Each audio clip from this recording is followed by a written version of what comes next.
कई बार ज़िंदगी में आपने महसूस किया होगा कि कोई भी छोटी सी चीज़ आपने शुरू की और चलते-चलते वो चीज़ इतनी भारी हो गई, इतनी बड़ी हो गई कि आपको अब ये लगने लगा कि इसको छोड़ें या फिर इसको कैरी ऑन करें। लेकिन कई बार ज़िंदगी में उस चीज़ को छोड़ना बहुत इम्पोर्टेंट होता है अपने आप को एक अच्छी स्थिति में रखने के लिए, अपने आप को शांति में रखने के लिए, अपने आप को पीसफुल रखने के लिए। और कई बार छोड़ना एक हार नहीं होती है, कई बार छोड़ना एक जीत की तरफ पहला स्टेप होता है। इसीलिए we need to ask question why letting go is powerful. कई बार जिंदगी में हम पकड़ के चीज़ों को बैठे रहते हैं और वो इतनी भारी हो जाती हैं कि हमें इतना बोझ लगने लगता है कि जो छोटी मोटी चीज़ें हैं वो भी हम अच्छे से नहीं निभा पाते। चाहे वो रिलेशन हो, चाहे वो बिजनेस हो, चाहे वो जॉब हो, कई बार हम पकड़ के बैठे रहते हैं। आपने देखा है, वो कहावत सुनी होगी कि हम रस्सी को पकड़े रहते हैं, हमारे हाथ कट रहे होते हैं। जब उसको छोड़ देते हैं तो कई बार हम बहुत पीसफुल फील करने लगते हैं, बड़े शांत फील करने लगते हैं।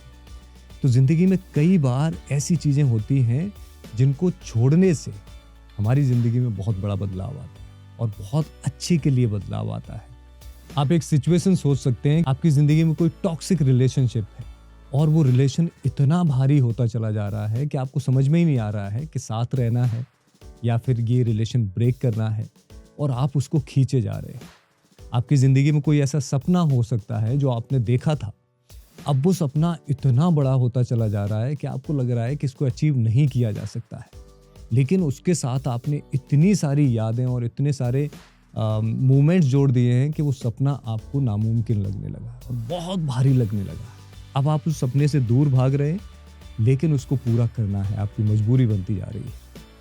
सोचिए, इन दोनों ही चीज़ों से अगर आप निकल जाएं, आप सोच लें कि नहीं अब और नहीं, इसको यहीं पे छोड़ते हैं, तो उसी वक्त आप कितना लाइट फील करने लगेंगे। और बिलीव मी, कोई भी चीज़ को छोड़ना इज़ वेरी वेरी पावरफुल। ये हार नहीं होती। ये हार इसलिए नहीं होती है कि अगर उस बोझ को हम अपने ऊपर रखे रहेंगे तो हम कितनी दूर जा पाएंगे। हम बहुत जल्दी बस्ट आउट कर सकते हैं और अपनी ज़िंदगी को ख़त्म कर सकते हैं। तो आप सोच लीजिए, दो लोग रनर हैं जो भाग रहे हैं, एक पे बहुत ज़्यादा बोझ रख दिया जाए और एक व्यक्ति बिना बोझ के भाग रहा है, तो कौन सा जीतेगा? जो बिना बोझ के भाग रहा है वही जीतेगा। ऐसे ही ज़िंदगी में है कि जो व्यक्ति अपने इमोशंस के, अपने जो बनाए हुए पिंजरे हैं उनको दूर कर देता है, अपने से दूर हटा देता है, वो व्यक्ति लाइट हो जाता है, वो और अच्छी परफॉर्मेंस दे सकता है अपनी ज़िंदगी में। The big wisdom behind surrender. जब हम किसी चीज़ को सरेंडर करते हैं कि ये हमसे नहीं हो पा रहा, ये हम नहीं करना चाहते या इससे हमें करने की कोई ख्वाहिश नहीं है, तो हम एक स्पेस बनाते हैं अपनी ज़िंदगी में कि अब ये स्पेस खाली है, इसमें न्यू अपॉर्चुनिटीज़ आ सकती हैं। जो न्यू ऐसी अपॉर्चुनिटीज़ जिनको आप पसंद करते हैं, जो आपकी ज़िंदगी के लिए बहुत अच्छी हैं, उनका स्पेस बनता है। अगर वो स्पेस हमारी ज़िंदगी में है ही नहीं, तो कोई अपॉर्चुनिटी आ भी रही है तो उसको हम इग्नोर कर देंगे, उसको हम हाँ नहीं बोलेंगे, इसलिए हमारी ग्रोथ रुक जाती है। तो जैसे ही हमने सरेंडर किया कि कर्म करना हमारा कर्तव्य है, हम कर्म करेंगे, लेकिन इसके फल की हमें कोई इच्छा नहीं है। सरेंडर को हम कैसे प्रैक्टिस कर सकते हैं? Surrender is very very important. जैसे गीता में भी कहा गया है कि कर्म करना हमारे हाथ में है, फल हमारे हाथ में नहीं है। फल कैसे आएगा, कितना आएगा, कब आएगा, इसकी हमें कोई नॉलेज नहीं। जब कर्म करना हमारे हाथ में है तो हम कर्मों को चूज भी कर सकते हैं कि ये कर्म हमें ज़िंदगी में करना है, ये कर्म नहीं करना है।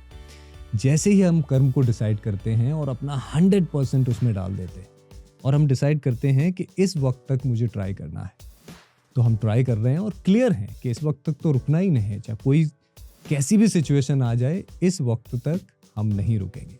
इसका मतलब है कि हमने फल को सरेंडर किया है, ना कि कर्म को सरेंडर किया है। ये बहुत बड़ा डिफरेंस है दोनों में।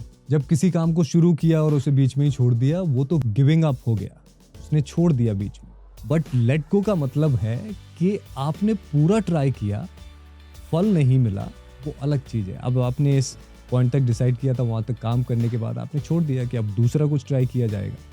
तो इससे क्या होता है, जो हमारी डिटर्मिनेशन है वो दिखती है अपने काम के लिए, और फल मिलने के बहुत ज़्यादा चांसेस होते हैं क्योंकि आपने कर्म किया। तो सरेंडर का मतलब सीधा सीधा है। अब ज़िंदगी में कई बार हम मैनिफेस्टेशन में भी घुस जाते हैं कि हमें फल को मैनिफेस्ट करना है, और जैसे जैसे हम फल पे मैनिफेस्ट करते हैं, अपने अंदर कहीं ना कहीं पेन भी लाते हैं, फियर भी लाते हैं। ये मैनिफेस्ट कर लिया, ये सब हो गया, फिर सपने से जैसे ही उठते हो मैनिफेस्टेशन से, यू सी कि आप तो उसी जगह बैठे हुए हो, तो आपके अंदर फियर आता है, एंगर आता है। सो आई ऑलवेज से कि कर्म करो, कर्म के बिना इस दुनिया में कुछ भी नहीं है, और फल को सरेंडर करो। That is the right way of living.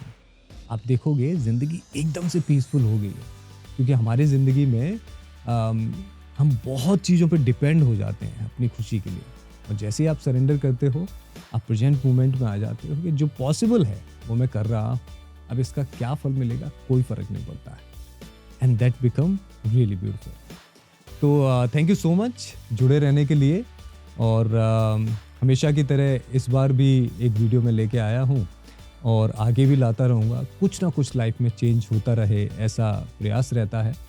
तो thank you so much for watching this video. मिलते हैं नेक्स्ट वीडियो में।